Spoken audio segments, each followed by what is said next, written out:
इतना जिसने भी स्कोर किया है वो नवरात्र में मस्ती करे और नवरात्र के बाद, दुर्गा पूजा के बाद अपने आप को लगा दे, मिटा दे अपनी हस्ती को, अगर कोई मर्तबा चाहो, क्योंकि दाना खाक में मिलकर गुले गुलजार होता है। Hello everyone, welcome to on duty. So आपको पता है कि आज बीपीएससी का प्रीलिम्स एग्ज़ाम कंडक्ट करवाया गया था। उसी एग्ज़ाम का आज कट ऑफ जानने के लिए और इस एग्ज़ाम में रहमान सर के स्टूडेंट का कैसा परफॉर्मेंस रहा ये जानने के लिए हम आ गए रहमान सर के पास। तो चलिए सर से बातें करते हैं और जानते हैं आज के एग्ज़ाम के बारे में। सर स्वागत है आपका ऑन ड्यूटी। बहुत बहुत धन्यवाद, बहुत बहुत धन्यवाद, बहुत बहुत धन्यवाद। सर इस बार शांतिपूर्वक बीपीएससी का एग्ज़ाम संपन्न हुआ है, इस पर आप क्या कहना चाहते हैं? देखिए 10 जनवरी 1976 मेरा जन्मदिन है। जन्म हुआ है मेरा सारण के बसंतपुर में, और लगातार परीक्षा में भी देता था, खुद नहीं हुआ सीजन बने। अब तक इतना बढ़िया ढंग से परीक्षा का संचालन आज तक ना मैंने सुना था ना देखा था। लेकिन आज परीक्षा के संचालन के बाद मैं माननीय मुख्यमंत्री, माननीय डिप्टी सीएम, 38 जिला के डीएम, 38 जिला के एसपी और तमाम पुलिस पदाधिकारी जो सिपाही से लेकर ऊपर तक है, जो भी है, उन लोगों को एक ग्रेट सैल्यूट के साथ ऑन ड्यूटी चैनल पर स्वागत करता हूं, क्योंकि उन लोग के कारण बिहार का नाम आज फिर से गौरवपूर्ण स्थान पर पहुंच गया, क्योंकि इतना सुंदर ढंग से परीक्षा आज तक नहीं हुआ था जो इस बार हुआ है। और सरकार ने, पुलिस अधिकारियों ने, पीएम ने, एसपी ने करके दिखा दिया कि अगर प्रशासन चाह जाए तो एक चिड़िया भी पर नहीं मार सकती है। आज वही हुआ, परीक्षा बहुत अच्छा गया। आपको बता दूं, एक कहानी मैं बता दूं कि मेरे 2 विकलांग बच्चे बहुत एकदम रगड़ के चलते हैं और 3 महिला, भागलपुर में टीएनबी में सेंटर था उनका, वो लोग 3 मिनट लेट था। और माननीय अध्यक्ष बीपीएससी के अतुल प्रसाद जी ने कहा था कि 1 मिनट भी लेट होगा तो नहीं घुसने देंगे, और 3 मिनट लेट था।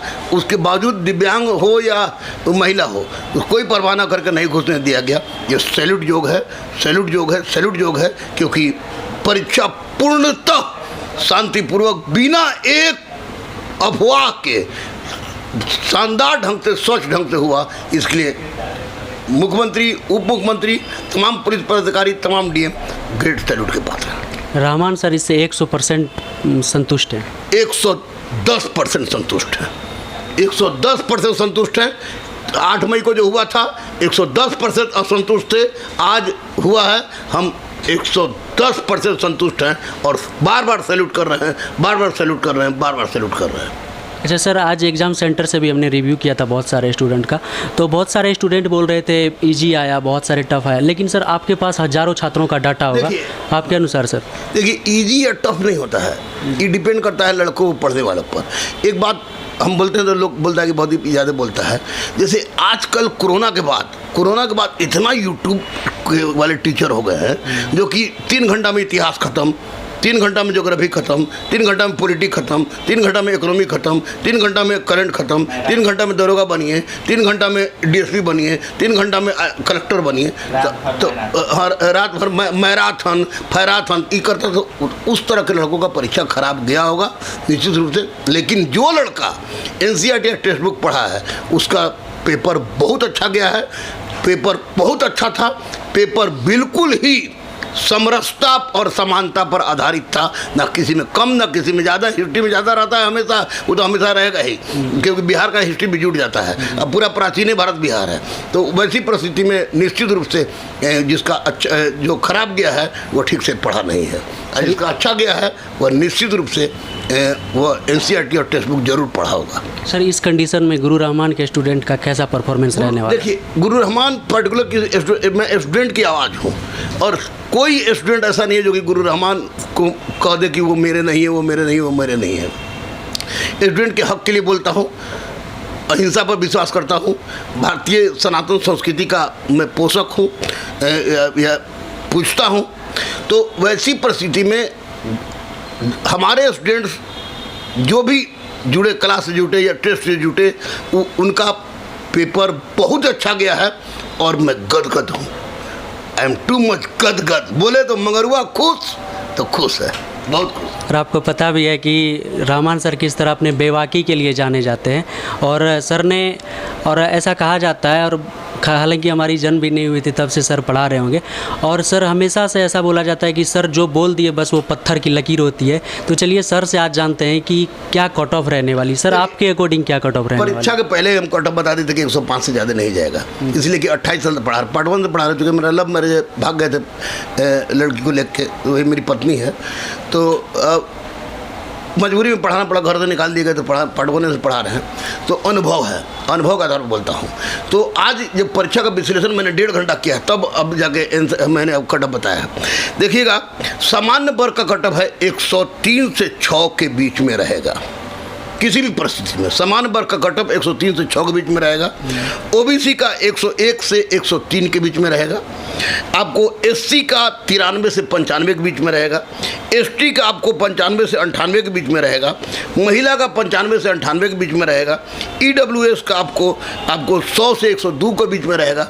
और ईबीसी का आपको रहेगा 96 से 98 के बीच में उनका सिलेक्शन हो जाएगा।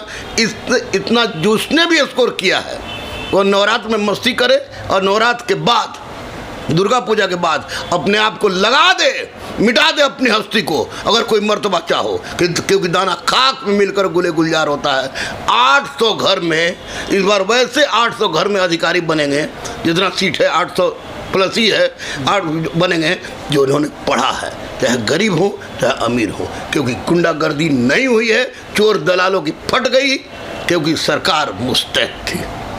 सर का आपने कट ऑफ देखा, किस तरह से सर ने पूरी एनालिसिस की है, उसके बाद कट ऑफ तैयार किया है, और सर की कट ऑफ हमेशा एक्यूरेट रहती है, तो इस बार तो रहेगी, ये तो सभी को विश्वास है। सर इस बार जो इस कट ऑफ को नहीं क्रॉस कर पा रहे हैं कोई, उस स्टूडेंट के लिए आपकी क्या सलाह है कि वो किस तरह से आगे प्रिपेयर? जितना चकचुकिया एटम बम, परमाणु बम, हाइड्रोजन बम है, उसको पढ़ना छोड़ दें, पढ़ना छोड़ दें, अच्छा से पढ़ें, एनसीईआरटी टेक्स्ट बुक पढ़ें, प्रतियोगिता दर्पण लव लेटर जैसा पढ़े। जैसे हम लव लेटर अपना पढ़ते थे बाथरूम में घुस के, तो लव लेटर जैसा प्रतियोगिता दर्पण पढ़ें, निश्चित रूप से 68वीं में उनका हो जाएगा, क्योंकि 68वीं में सीट भी ज़्यादा आ रहा है। अच्छा सर, प्रतियोगिता दर्पण को आप लव लेटर बोल रहे हो, रहमान सर का कोई लव लेटर है जो? रहमान सर का लव लेटर बजरंग बली है, हमारी पत्नी है, हमारा छोटा भाई मुन्ना है, हमारे सफल बच्चे हैं, यहाँ एक सब इंस्पेक्टर बैठा है, वो लव लेटर है। ये लोग हमको ऊर्जा देते हैं, जोश देते हैं, और बजरंग बली बोलते हैं कि भाग मंगरू भाग, जिंदगी ना मिलेगी दोबारा। तो उसी आधार पर मैं चल रहा हूँ, चलता रहूँगा जब तक सांस रहेगी। गरीब, अनाथ, असहाय, दिव्यांग, ट्रांसजेंडर को पढ़ाता रहूँगा, शहीद के परिवारों को पढ़ाता रहूँगा, और अन्य लोग जो पैसा देने वाले दें, क्योंकि इनकम टैक्स हो या जीएसटी हो, सबको तो हमको भी देना होता है, टीचरों को भी देना होता है, तो देंगे। लेकिन गरीब बच्चा यहाँ से हमसे और मुन्ना से मिलके वापस लौट जाए, उस दिन हम लोग की ज़िंदगी का आखिरी दिन होगा। और पता है कि अभी तक सर ने बिहार दारोगा में और बीपीएससी में इतने सारे रिजल्ट दिए हैं कि शायद कोई भी एक्सपेक्ट भी नहीं कर सकता है इतने रिजल्ट की। तो आज सर थे हमारे साथ और कट ऑफ पर चर्चा की हमने, और सर के इस एनर्जेटिक सेशन से आई होप कि आपको वीडियो भी पसंद आया होगा और हेल्पफुल लगा होगा। मिलेंगे एक और एनर्जेटिक सेशन में, तब तक के लिए जय हिंद।